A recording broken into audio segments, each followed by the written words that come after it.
गुरुर्ब्रह्मा गुरुर्विष्णुर् गुरुर्ब्रह्मा गुरुर्विष्णुर् गुरुर्देवो महेश्वरः गुरुर्देवो महेश्वरः गुरुसाक्षात् परब्रह्म गुरुर्साक्षात् परब्रह्म तस्मै श्री गुरवे नमः तस्मै श्री गुरवे नमः। ॐ नमो भगवते वासुदेवाय ॐ नमो भगवते वासुदेवाय ॐ नमो भगवते वासुदेवाय ॐ नमो भगवते वासुदेवाय ॐ नमो भगवते वासुदेवाय वासुदेवाय वासुदेवाय। प्रेम से बोलो श्री कृष्ण भगवान की जय, भोलेनाथ भंडारी की जय। मित्रों, भक्तों, श्री हरि सचित्र श्री भागवत सुधा सागर सुख सागर भगवान वेद व्यास कृत श्रीमद् भागवत 12 सखंदों की सरल हिंदी व्याख्या श्लोक सहित प्रस्तुति की जा रही है। आचार्य श्री राजेंद्र कुमार सूर्यवंशी भगवान श्री कृष्ण जी चरणों की धूल उनके मुख के द्वारा इस यज्ञ का प्रसाद आप तक वितरण कर रहे हैं। मित्रों, भक्तों, लेना मत भूलिए। तो प्रेम से बोलो श्री कृष्ण भगवान की जय। मित्रों, अध्याय में हमने आपको कथा का आनंद देते हुए वाणी भगवान की सुनाई थी कि भगवान अनंत शक्तियों के समुंदर है। उनकी एक एक शक्ति मन और वाणी की सीमा के परे है। वे प्राकृतिक से अतीत स्वयं परमात्मा है। उनकी शंकर जी को संकट से छुड़ाने की यह लीला जो कोई कहता या सुनता है वह संसार के बंधों और शत्रुओं के भय से मुक्त हो जाता है। तो प्रेम से बोलो श्री कृष्ण भगवान की जय। मित्रों, भक्तों, अध्याय 10 स्कंद का हम प्रारंभ करने जा रहे हैं। तो प्रेम से बोलो श्री कृष्ण भगवान की जय। भृगु जी के द्वारा अतिरिक्त देवों की परीक्षा तथा भगवान का मरे हुए ब्राह्मण बालकों को वापस लाना। श्री सुखदेव जी कहते हैं, परीक्षित, एक बार सरस्वती नदी के पावन तट पर यज्ञ प्रारंभ करने के लिए बड़े बड़े ऋषि मुनि एकत्र होकर बैठे। उन लोगों में इस विषय पर वाद विवाद चला कि ब्रह्मा, शिव और विष्णु में सबसे बड़ा कौन है। परीक्षित, उन लोगों ने यह बात जानने के लिए ब्रह्मा, विष्णु और शिव की परीक्षा लेने के लिए उद्देश्य से ब्रह्मा के पुत्र भृगु जी को उनके पास भेजा। महर्षि भृगु सबसे पहले ब्रह्मा जी की सभा में गए। उन्होंने ब्रह्मा जी के धैर्य आदि की परीक्षा करने के लिए ना उन्हें नमस्कार किया और ना तो उनकी स्तुति ही की। इस पर ऐसा मालूम हुआ कि ब्रह्मा जी अपने तेज से दहक रहे हैं। उन्हें क्रोध आ गया, परंतु जब समर्थ ब्रह्मा जी ने देखा कि यह तो मेरा पुत्र ही है, तब अपने मन में उठे हुए क्रोध को भीतर ही भीतर विवेक बुद्धि से दबा लिया। ठीक वैसे ही जैसे कोई अरण्य मंथन से उत्पन्न अग्नि को जल से बुझा दे। वहां से महर्षि भृगु कैलाश में गए। देवाधिदेव भगवान शंकर ने जब देखा कि मेरे भाई भृगु जी आए हैं, तब उन्होंने बड़े आनंद से खड़े होकर उनका आलिंगन करने के लिए भुजाएं फैला दी। परंतु महर्षि भृगु ने उनसे आलिंगन करना स्वीकार नहीं किया और कहा, तुम लोक और वेद की मर्यादा का उल्लंघन करते हो, इसलिए मैं तुमसे नहीं मिलता। भृगु जी की यह बात सुनकर भगवान शंकर क्रोध के मारे तिलमिला उठे, उनकी आंखें चढ़ गई। उन्होंने त्रिशूल उठाकर महर्षि भृगु को मारना चाहा, परंतु उसी समय भगवती सती ने उनके चरणों पर गिरकर बहुत अनुनय विनय की और किसी प्रकार उनका क्रोध शांत किया। अब महर्षि भृगु जी भगवान विष्णु के निवास स्थान वैकुंठ में गए। उस समय भगवान विष्णु लक्ष्मी जी की गोद में अपना सिर रखकर लेटे हुए थे। अब भृगु जी ने जाकर उनके वक्षस्थल पर एक लात कसकर जमा दी। भक्त वत्सल भगवान विष्णु लक्ष्मी जी के साथ उठ बैठे और झटपट अपनी असैया से नीचे उतरकर मुनि को सिर झुकाया, प्रणाम किया। भगवान ने कहा, ब्राह्मण, आपका स्वागत है, आप भले पधारे। इस आसन पर बैठकर कुछ क्षण विश्राम कीजिए। प्रभु, मुझे आपके शुभ आगमन का पता ना था, इसी से मैं आपकी आगवानी ना कर सका, मेरे अपराध क्षमा कीजिए। महामुने, आपके चरण कमल अत्यंत कोमल हैं। यूं कहकर भृगु जी के चरणों को भगवान अपने हाथों से सहलाने लगे और बोले, महर्षि, आपके चरणों का जल तीर्थों को भी तीर्थ बनाने वाला है। आप उससे वैकुंठ लोक, मुझे और मेरे अंदर रहने वाले लोकपालों को पवित्र कीजिए। भगवान, आपके चरण कमलों के स्पर्श से मेरे सारे पाप धुल गए। आज मैं लक्ष्मी का एकमात्र आश्रय हो गया। अब आपके चरणों से चिन्हित मेरे वक्ष स्थल पर लक्ष्मी सदा सर्वदा निवास करेगी। प्रेम से बोलो श्री कृष्ण भगवान की जय। श्री सुखदेव जी कहते हैं, जब भगवान ने अत्यंत गंभीर वाणी से इस प्रकार कहा, तब भृगु जी परम सुखी और तृप्त हो गए। भक्ति के उद्रेक से उनका गला भर आया, आंखों में आंसू छलक आए और वे चुप हो गए। परीक्षित, भृगु जी वहां से लौटकर ब्रह्मवादी मुनियों के सत्संग में आए और उन्हें ब्रह्मा, शिव और विष्णु भगवान के यहाँ जो कुछ अनुभव हुआ था वह सब कह सुनाया। भृगु जी का अनुभव सुनकर सभी ऋषि मुनियों को बड़ा विस्मय हुआ, उनका संदेह दूर हो गया। सबसे वे भगवान विष्णु को ही सर्वश्रेष्ठ मानने लगे, क्योंकि वे ही शांति और अभय के उद्गम स्थान है।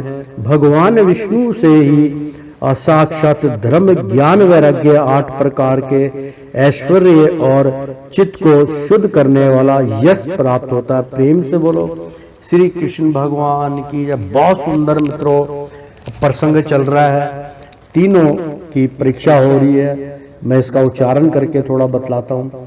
श्री सुखदेव जी कहते हैं, जब भगवान ने अत्यंत गंभीर वाणी से इस प्रकार कहा, तब भृगु जी परम सुखी और तृप्त हो गए। भक्ति के उद्रेक से उनका गला भर आया, आंखों में आंसू छलक आए और वे चुप हो गए। परीक्षित, भृगु जी वहां से लौटकर ब्रह्मावादी मुनियों के सत्संग में आए और उन्हें ब्रह्मा, शिव और विष्णु भगवान के यहाँ जो कुछ अनुभव हुआ था वह सब कह सुनाया। भृगु जी का अनुभव सुनकर सभी ऋषि मुनियों को बड़ा विस्मय हुआ, उनका संदेह दूर हो गया। तब से वे भगवान विष्णु को ही सर्वश्रेष्ठ मानने लगे, क्योंकि वे ही शांति और अभय के उद्गम स्थान है। भगवान विष्णु से ही साक्षात धर्म, ज्ञान, वैराग्य, 8 प्रकार के ऐश्वर्य और चित्त को शुद्ध करने वाला यश प्राप्त होता है। शांत समाचित। प्रेम से बोलो श्री कृष्ण भगवान की जय।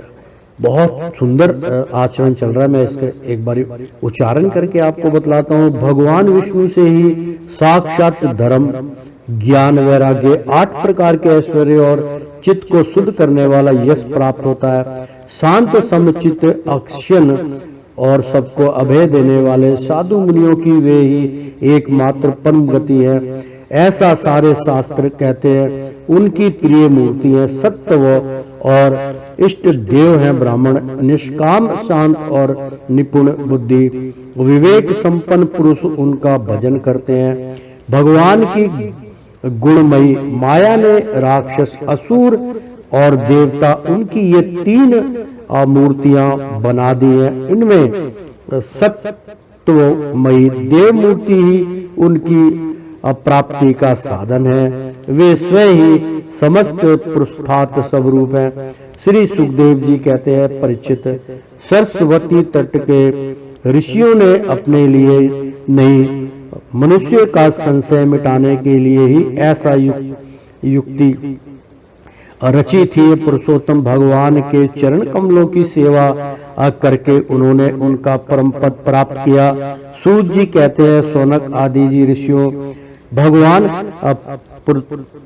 पुरुषोत्तम की यह काम में कीर्ति तथा कथा जन्म मृत्यु रूप संसार के भय को मिटाने वाली है। यह व्यास नंदन भगवान श्री सुखदेव जी के मुखारविंद से निकली हुई असुर भी मई मधुमयी सुधार धारा ही है। इस संसार के लंबे पथ का जो बटोही अपने कानों के दोनों से इसका निरंतर पान करता रहता है, उसकी सारी थकावट जो जगत में इधर उधर भटकने से होती है दूर हो जाती है।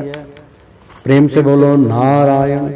श्री सुखदेव जी कहते हैं, परीक्षित, एक दिन की बात है, द्वारकापुरी में किसी ब्राह्मणी के गर्भ से एक पुत्र पैदा हुआ, परंतु वह उसी समय पृथ्वी का स्पर्श होते ही मर गया।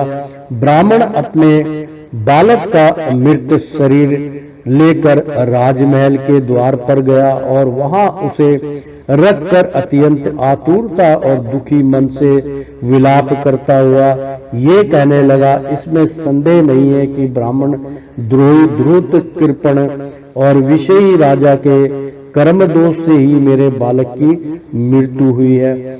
जो राजा हिंसा, पर्यायण, दुशील और अजितेंद्रिया होता है, उसे राजा मानकर सेवा करने वाली प्रजा दरिद्र होकर दुख पर दुख भोगती रहती है और उसके सामने संकट पर संकट आते रहते हैं। परीक्षित, इसी प्रकार अपने दूसरे और तीसरे बालक के भी पैदा होते ही मर जाने पर वह ब्राह्मण लड़के की लाश राजमहल के दरवाजे पर डाल गया और वही बात कह गया। नवे बालक के मरने पर जब वह वहां आया तब उस समय भगवान श्री कृष्ण के पास अर्जुन भी बैठे हुए थे।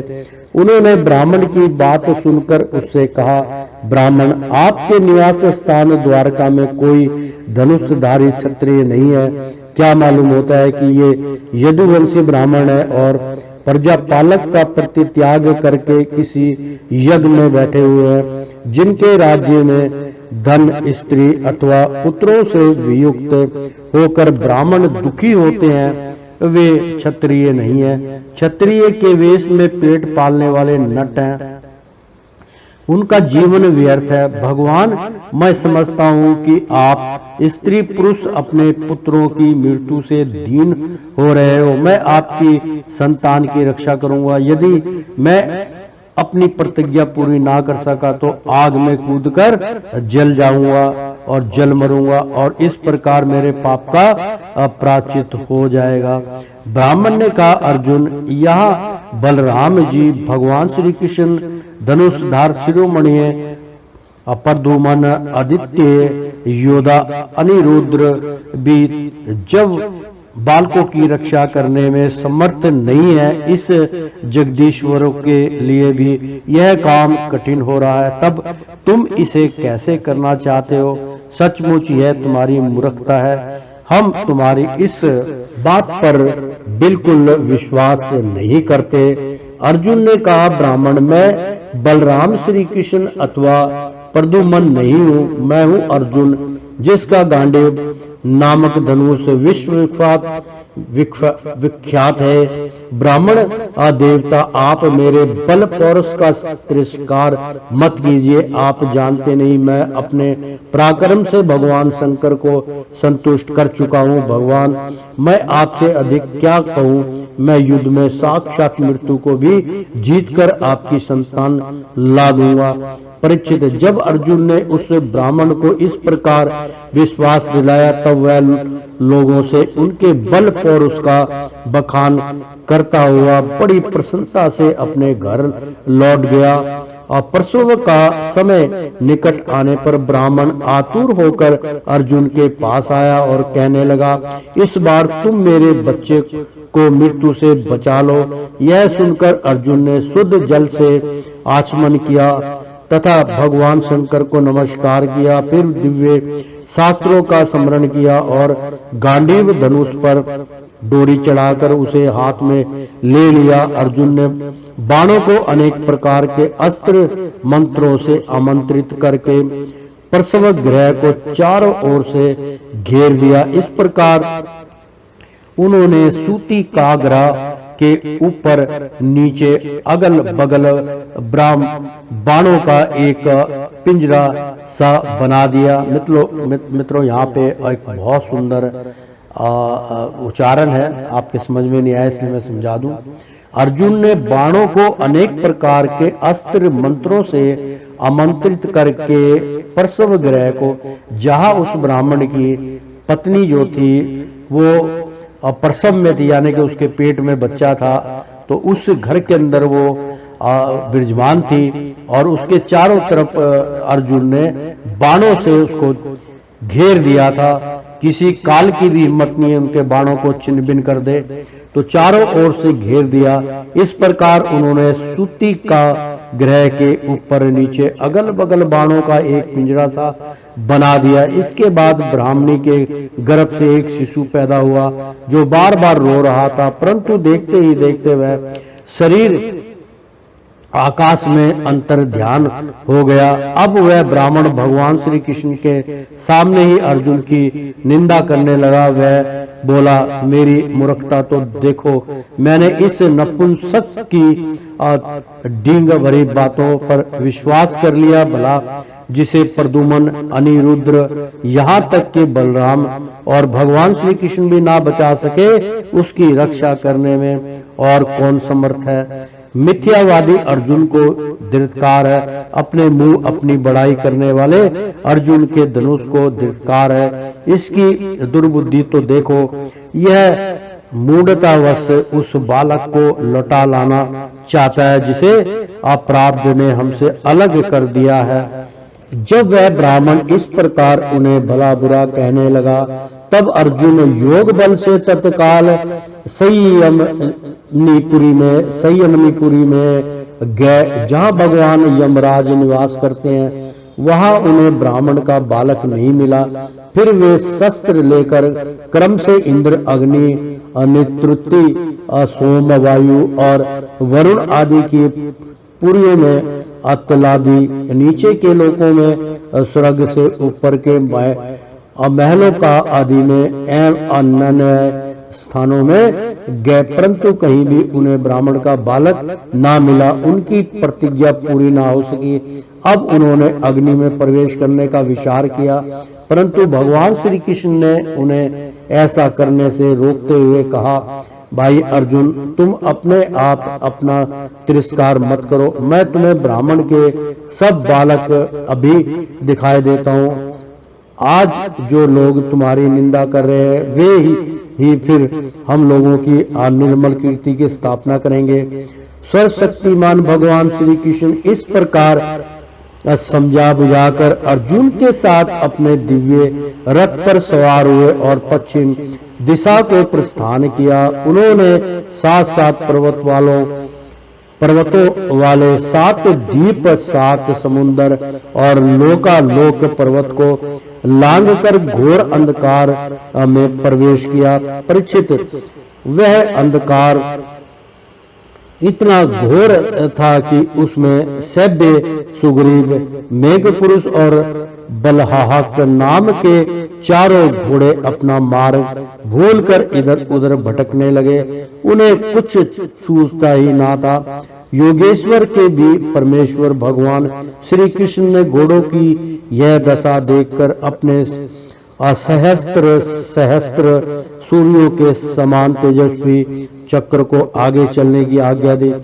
सुदर्शन चक्र अपने ज्योतिमय तेज से स्वयं भगवान के द्वारा उत्पन्न उस घने एवं महान अंधकार को चीरता हुआ मन के समान तीव्र गति से आगे आगे चला। उस समय वह ऐसा जान पड़ता था मानो भगवान राम का बाण धनुष से छूटकर राक्षसों की सेना में प्रवेश कर रहा हो। इस प्रकार सुदर्शन चक्र के द्वारा बतलाए हुए मार्ग से चलकर रथ अंधकारी की अंतिम सीमा पर पहुंचा। उस अंधकार के पार सर्वश्रेष्ठ पारावारिहित व्यापक परम ज्योति जगमगा रही थी। उसे देखकर अर्जुन की आंखें चौंधिया गई और उन्होंने अविवश होकर अपने नेत्र बंद कर लिए। इसके बाद भगवान के रथ ने दिव्य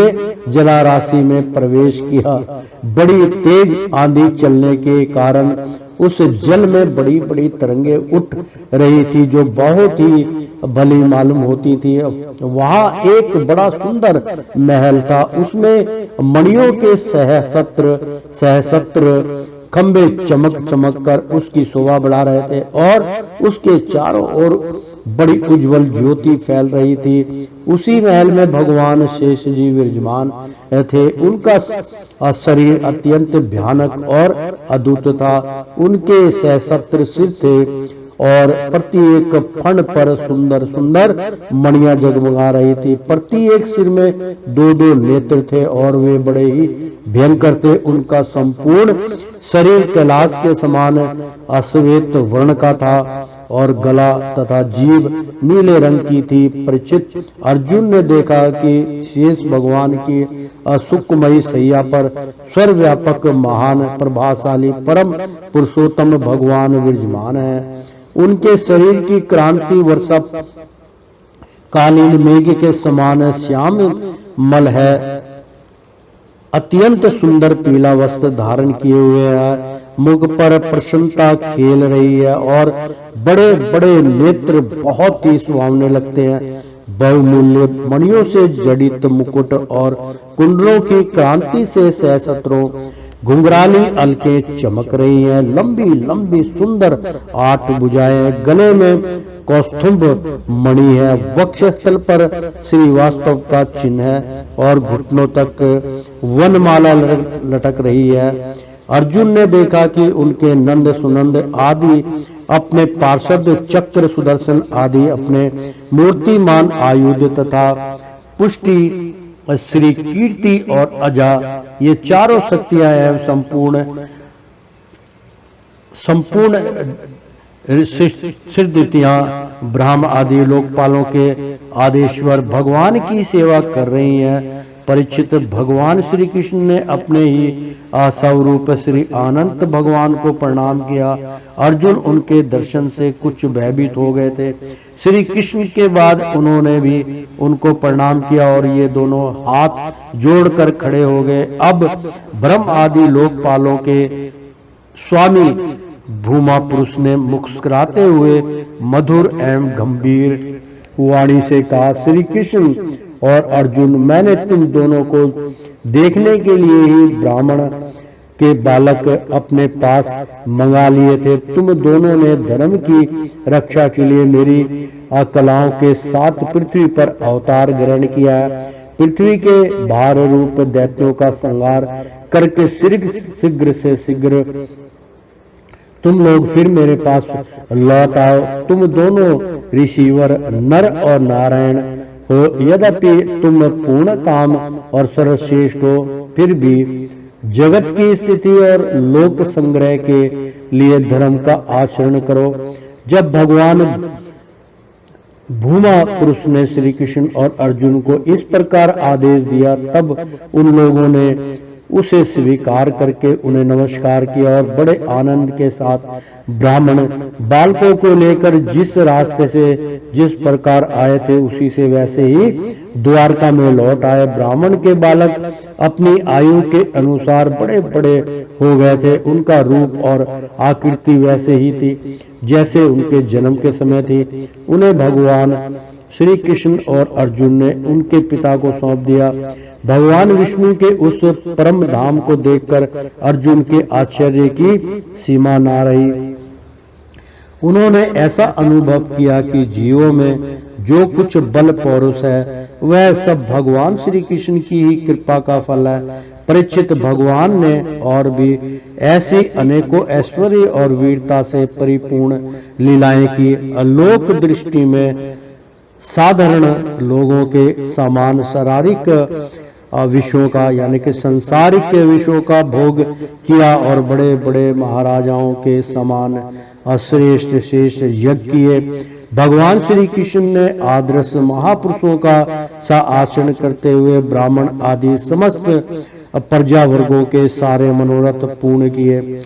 ठीक वैसे ही जैसे इंद्र प्रजा के लिए समय अनुसार वर्षा करते हैं, उन्होंने बहुत से अधर्मी राजाओं को स्वयं मार डाला और बहुत को अर्जुन आदि के द्वारा मरवा डाला। इस प्रकार धर्मराज युधिष्ठिर आदि धर्म राजाओं से उन्होंने अनायास ही सारी पृथ्वी में धर्म मर्यादा की स्थापना कर दी। प्रेम से बोलो श्री कृष्ण भगवान की जय। तो श्रीमन नारायण नारायण हरि हरि, तेरी लीला सबसे न्यारी न्यारी, बोलो हरि हरि। ओ श्रीमन नारायण नारायण हरि हरि। प्रेम से बोलो श्री कृष्ण भगवान की जय। मित्रों, 19वां अध्याय संपन्न हुआ। 10वें स्कंद का 90वां अध्याय प्रारंभ करने जा रहे हैं। प्रेम से बोलो श्री नारायण की जय। एक बार बोल दो ना राधे राधे। भगवान श्री कृष्ण के लीला विहार का वर्णन श्री सुखदेव जी कहते हैं, परीक्षित, द्वारका नगरी की छटा अलौकिक थी। उसकी सड़कें मद चूते हुए मतवाले हाथियों सुसज्जित योद्धाओं घोड़ों और स्वर्ण में रथों की भीड़ से सदा सर्वदा भरी रहती थी। जिधर देखिए उधर ही हरे भरे उपवन और उद्यान लहरा रहे हैं।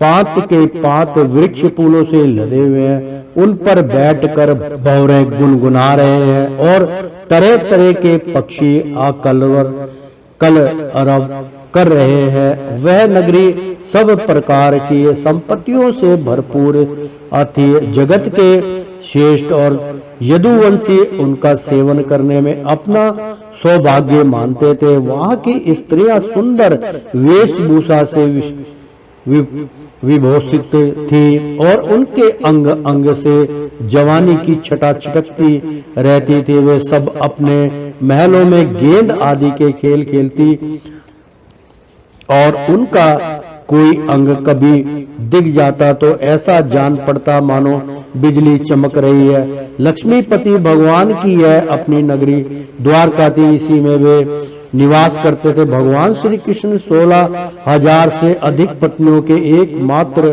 प्राण वल्लभ थे। उन पत्नियों के अलग अलग महल भी परम ऐश्वर्य से संपन्न थे। जितनी पत्नियां थी उतने ही अद्भुत रूप धारण करके वे उनके साथ विहार करते थे। सभी पत्नियों के महलों में सुंदर सुंदर सरोवर थे। उनका निर्मल जल खिले हुए नीले पीले श्वेत लाल और भांति भांति के कमलों के पराग से महकता रहता था। उनमें झुंड के झुंड हंस सारस आदि सुंदर सुंदर पक्षी चहकते रहते थे। भगवान श्री कृष्ण उन जलाशयों में तथा कभी कभी नदियों के जल में भी प्रवेश कर अपनी पत्नियों के साथ जल विहार करते थे। भगवान के साथ विहार करने वाली पत्नियां जब उन्हें अपने पूजा पास में बांध लेती, आलिंगन करती, तब भगवान के श्री अंगों में उनके वक्ष तल की केसर लग जाती थी। उन समय गंधर्व उनके यश का गान करने लगते और सूत, मागध एवं बंदीजन बड़े आनंद से मृदंग, ढोल, नंगारे और वीणा आदि बाजे बजाने लगते। भगवान की पत्नियां कभी कभी हंसते हंसते पिचकारियों से उन्हें भिगो देती थी, वे भी उनको तर्क कर देते। और इस प्रकार भगवान अपनी पत्नियों के साथ कीड़ा करते, मानो यक्ष राज कुबेर और यक्षिणियों के साथ विहार कर रहे हो। उस समय भगवान की पत्नियों के वक्ष, शतल और जंगा आदि अंग वस्त्रों के भीग जाने के कारण उनमें से झलकने लगते। उनकी बड़ी बड़ी चोटियां और झुंडों में से गुंथे हुए फूल गिरने लगते।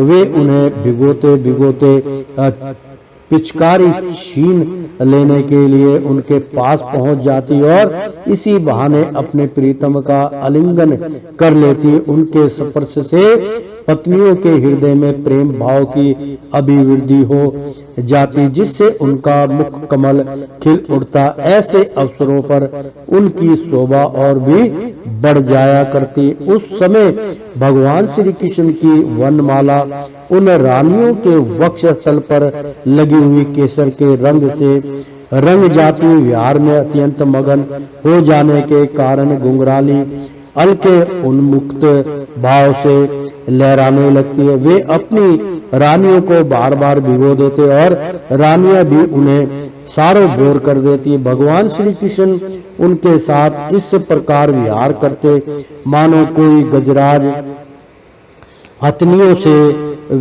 घिर कर उनके साथ कीड़ा कर रहा हो।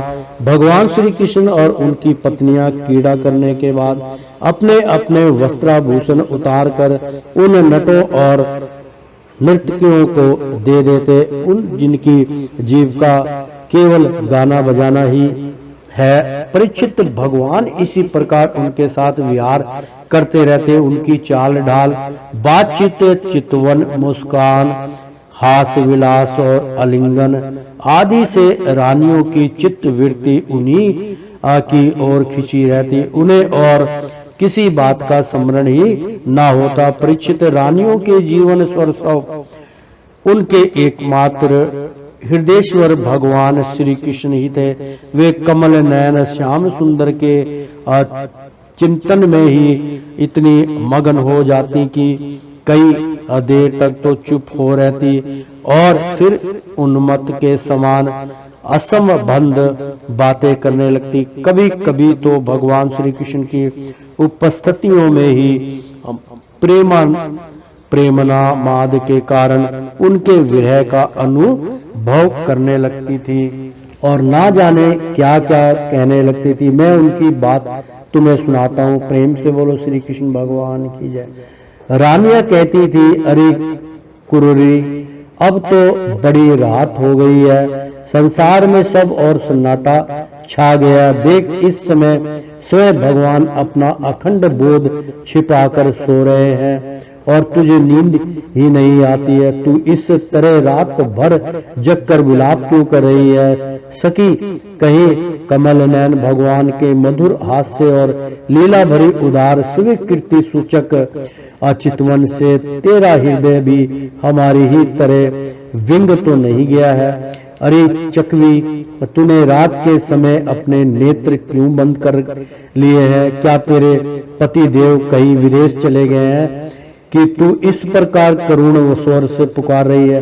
हाय हाय, तब तू तो बड़ी दुखनी है, परंतु हो ना हो तेरे हृदय में भी हमारे ही समान भगवान की दासी होने का भाव जग गया है। क्या अब तू उनके चरणों पर चढ़ाई हुई पुष्पों की माला अपनी चोटियों में धारण कर सकती है और करना चाहती है? आहो समुद्र, तुम निरंतर गरजते ही रहते हो, तुम्हें नींद नहीं आती क्या?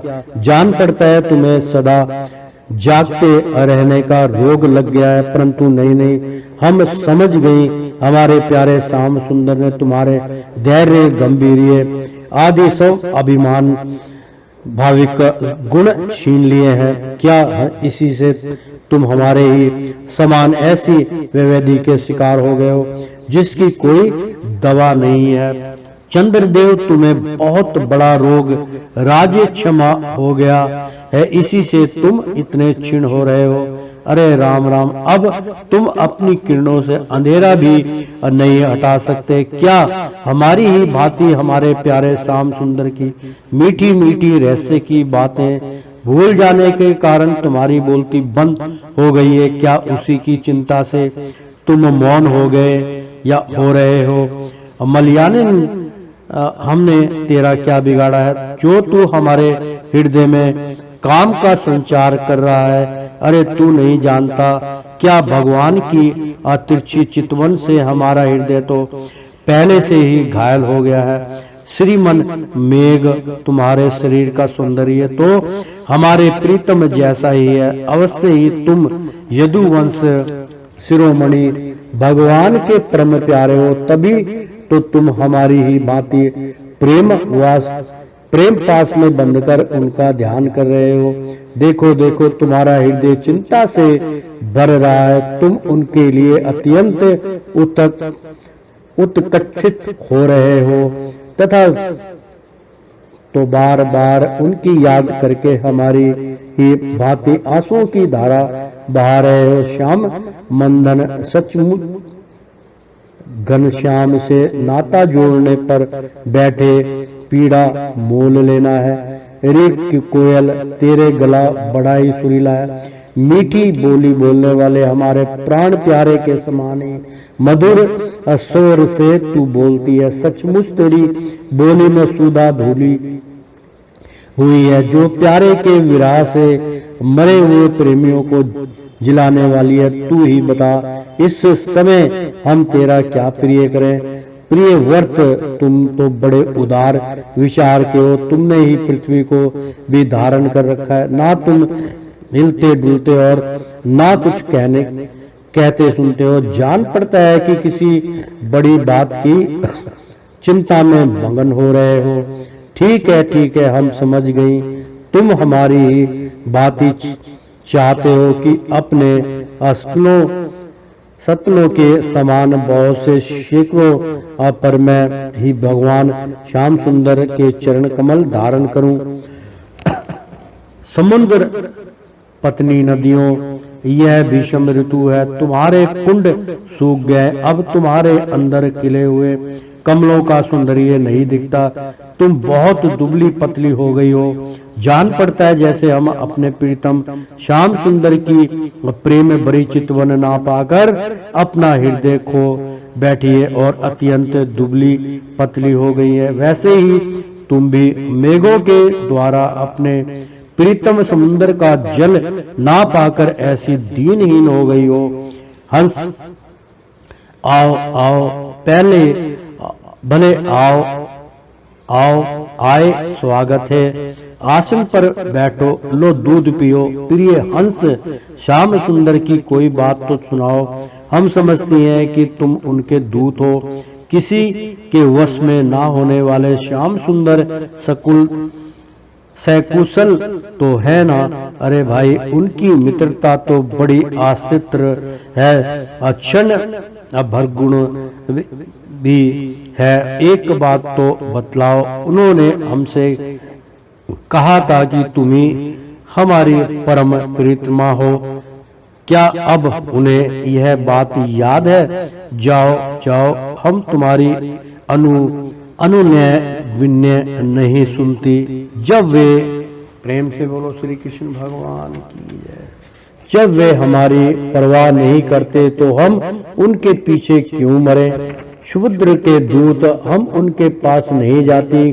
क्या कहा, वे हमारी इच्छा पूर्ण करने के लिए ही आना चाहते हैं। अच्छा, जब उन्हें तो यहाँ बुलाना लाना, हमसे बातें करना, परंतु कहीं लक्ष्मी को साथ ना ले आना। तब क्या वे लक्ष्मी को छोड़कर यहाँ नहीं आना चाहते?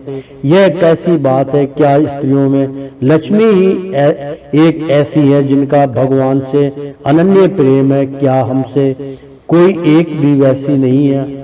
परीक्षित, श्री कृष्ण पत्नियां योगेश्वर भगवान श्री कृष्ण में ऐसा ही अनन्य प्रेम भाव रखती थी। इसी से उन्होंने परम पद प्राप्त किया।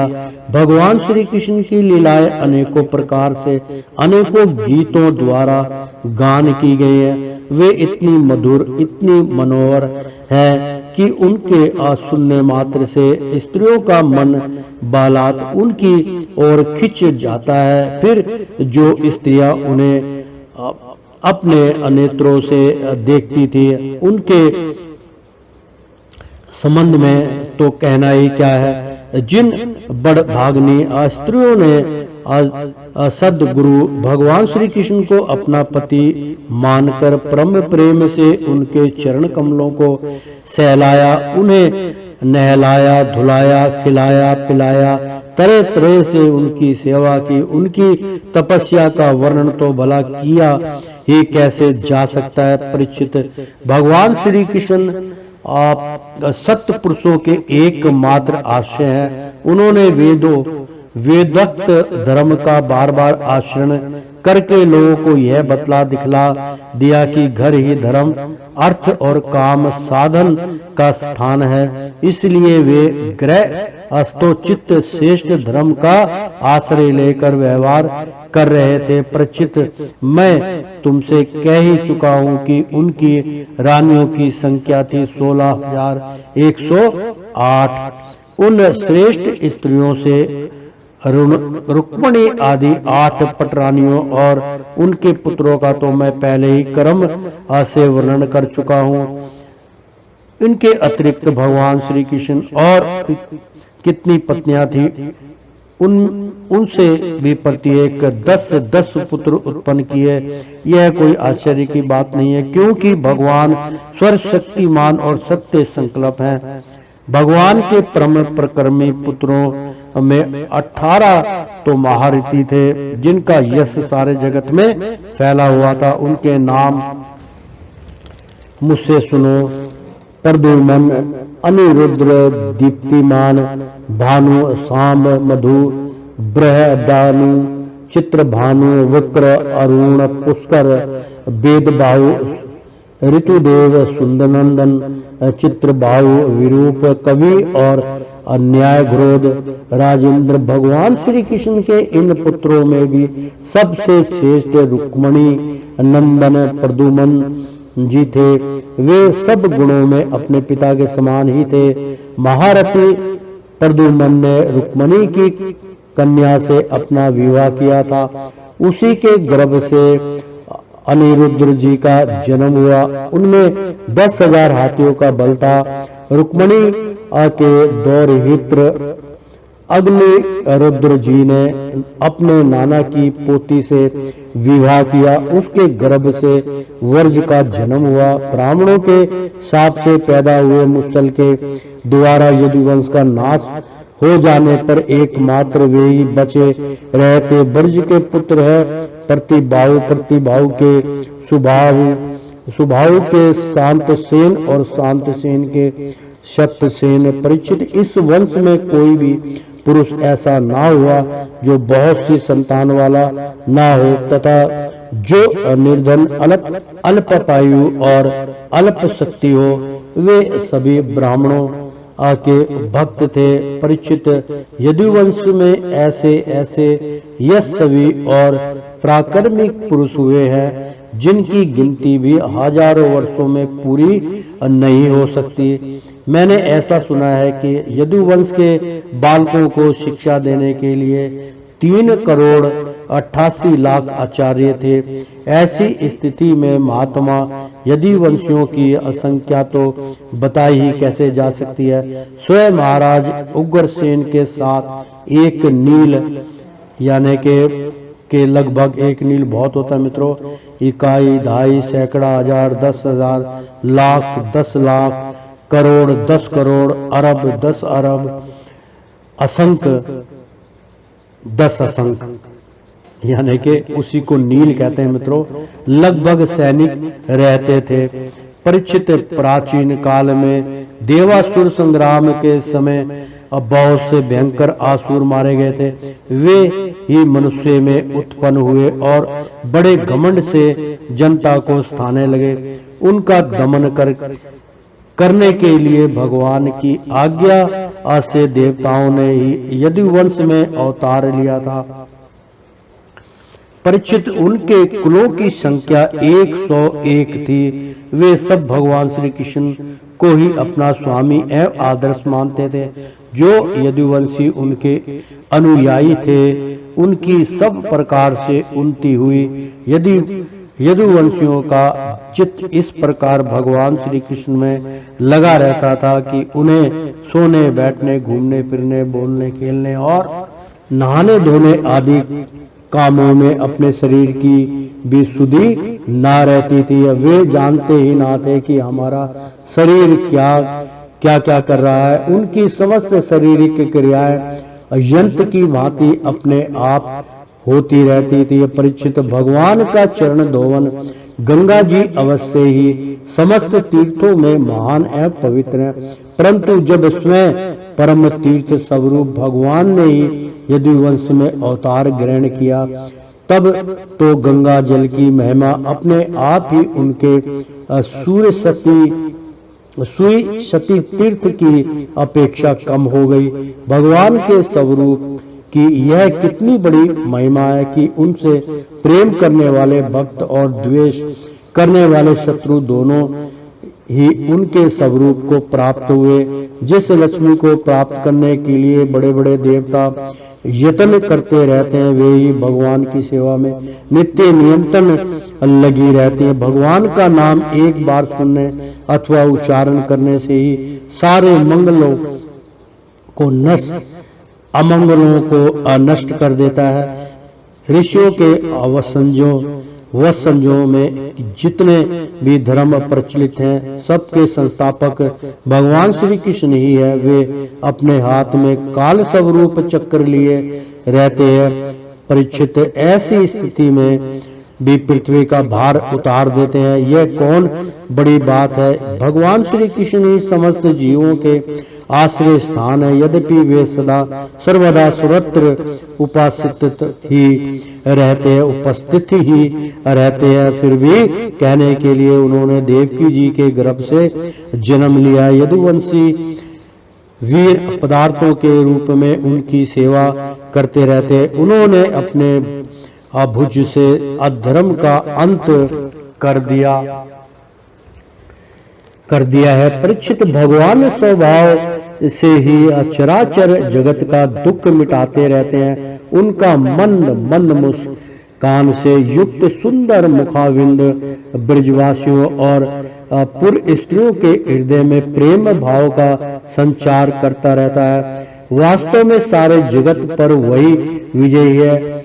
उन्हीं की जय हो। परीक्षित, प्राकृतिक से अतीत परमात्मा ने अपने द्वारा स्थापित धर्म मर्यादा की रक्षा के लिए दिव्य लीला शरीर ग्रहण किया और उसके अनुरूप अनेकों अद्भुत चरित्रों का अभिनय किया। उनका एक एक कर्म स्मरण करने वालों के कर्म बंधनों को काट डालने वाला है। जो यदुवंशी शिरोमणि भगवान श्री कृष्ण के चरण कमलों की सेवा का अधिकार प्राप्त करना चाहे, उसे उनकी लीलाओं ही स्मरण करना चाहिए। परीक्षित, जब मनुष्य प्रतिक्षण भगवान श्री कृष्ण की मनोहरणी लीला कथाओं का अधिकाधिक शरण कीर्तन और चिंतन करने लगता है, तब उसकी यही भक्ति उसे भगवान के परम धाम में पहुंचा देती है। यद्यपि काल की गति के परे पहुंच जाना बहुत ही कठिन है, परंतु भगवान के धाम में काल की दाल नहीं गलती, वह वहां तक पहुंच ही नहीं पाता। उसी धाम की प्राप्ति के लिए अनेक सम्राटों ने अपना राजपाट छोड़कर तपस्या करने के उद्देश्य से जंगल की यात्रा की है। इसलिए मनुष्य को उनकी लीला कथा का ही स्मरण करना चाहिए। प्रेम से बोलो श्री कृष्ण भगवान की जय। ओ श्रीमन नारायण नारायण हरि हरि, तेरी लीला सबसे न्यारी न्यारी, बोलो हरि हरि। ओ श्रीमन नारायण नारायण हरि। प्रेम से बोलो श्री कृष्ण भगवान की जय। समस्त देवताओं की जय, ब्रह्मा जी की जय, भोलेनाथ भंडारी की जय। प्रेम से बोलो श्री कृष्ण भगवान की जय। एक बार बोल दो ना राधे राधे। मित्रों, इति दशम स्कंद उत्तरार्ध समाप्त। हरि ओम तत्सत।